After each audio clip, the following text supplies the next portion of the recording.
Fue o pasó de mano en mano a través de las redes sociales las imágenes de dos motoasaltantes que sin escrúpulos asaltaron a 3 adolescentes sobre la calle Cuarta en Barrio Obrero, en cercanías a su intersección con la avenida Estados Unidos, en las inmediaciones de un colegio privado de la zona. Estos delincuentes, según el último reporte que tiene nuestro compañero Waldir Domínguez, ya fueron detenidos por la Policía Nacional y al parecer hay otras víctimas. Waldir, adelante, por favor. Así es, compañeros, y nos llegó ese video al departamento de prensa de nuestro canal y empezamos a hacer el seguimiento correspondiente, primeramente por la dirección que facilitaba la persona al enviar este audiovisual al canal, y nos acercamos hasta la comisaría Cuarta Metropolitana. Allí nos encontramos justamente con 2 de las víctimas quienes estaban realizando esta mañana la denuncia formal. No eran los jóvenes que aparecían en el video, pero sí eran víctimas también de estos motoasaltantes. Ellos estaban facilitando estos datos, las mismas características, los mismos datos que contaban la motocicleta justamente en la cual se movilizaban estos motochorros. El asalto ocurría, según el video, el día 23, el día de ayer justamente, y según el modus operandi que nos estaba facilitando también ya el comisario aquí de la Séptima Metropolitana, ellos hacen este tipo de hechos diariamente, vienen recorriendo barrios por barrio, y tras la denuncia se pudo detener aquí en la zona de la Séptima Metropolitana. Se trata de Alan Arturo Arce Fernández, un joven de 18 años, quien inclusive a esta edad ya tiene antecedentes, en este caso, y orden de captura por violencia familiar. Y por otro lado también el acompañante es Víctor Hugo Molinas.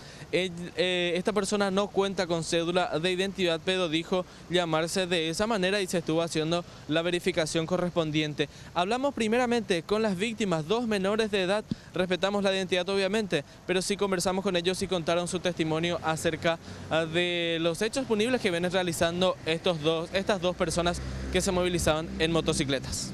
Y de repente llega estos personajes y uno, el acompañante, se lanza de la moto y nos viene con el revólver y primero agarra y me pone por la cintura y después rápidamente le digo que no tengo nada, me toco así y le digo que no tengo nada y agarra y pasa por mi novia que estaba al lado mío y agarra y la apunta por la cara y le pide, dame tu celular, dame tu celular. Y ella del susto agarra y saca su celular y le entrega. El personaje te agarra el celular y el que manejaba le dice, disparale, le dice.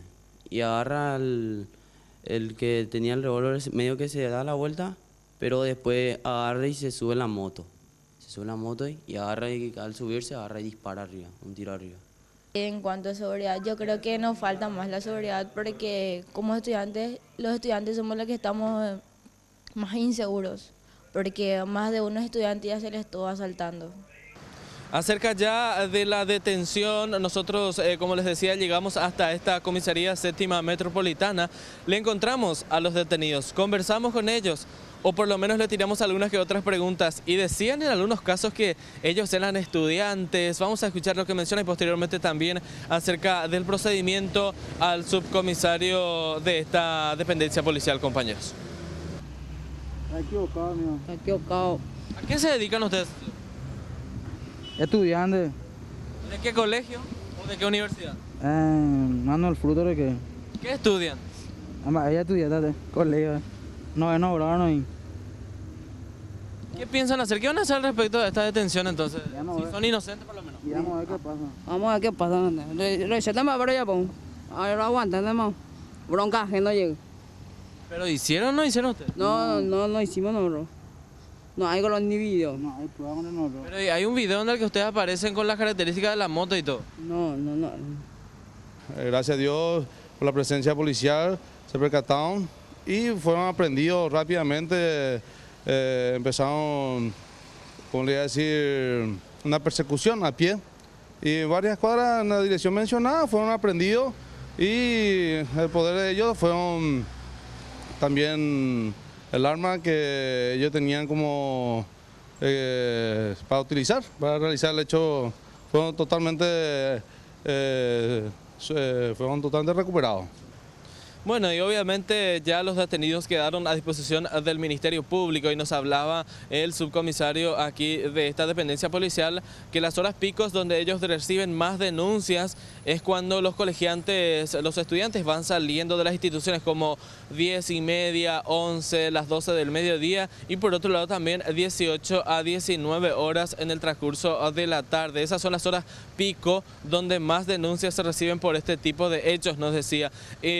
El inconveniente mayor para los efectivos policiales es que estas personas se movilizan en motocicletas y al realizar la persecución ya los malvivientes ingresan por cualquier cuadra o por cualquier barrio donde la patrullera le es imposible acceder, entonces ese es el mayor inconveniente que tienen, por lo cual generalmente se escapan estas personas, pero gracias a la rapidez y a la acción de los efectivos policiales se pudo detener a estas personas quienes al parecer ya cuentan con varias víctimas en su haber, compañeros. Muy bien, muchas gracias, Waldir Domínguez. Y hay que entender que en realidad esta es una zona estratégicamente ubicada también para los delincuentes, porque la avenida Cuarta es por donde pasan la mayor cantidad de vehículos que transportan a estas personas a ciudades aledañas como Lambaré, Villaliza, San Antonio, y también es un punto de convergencia de estudiantes que por lo general andan sin ningún tipo de recaudos con sus teléfonos celulares por la vía pública. Estudiantes del Colegio Perpetuo Socorro, del Colegio Comercio 1, de la Escuela General Díaz, también del Colegio Naciones Unidas, es decir, hay un universo importante de posibles víctimas para estos delincuentes.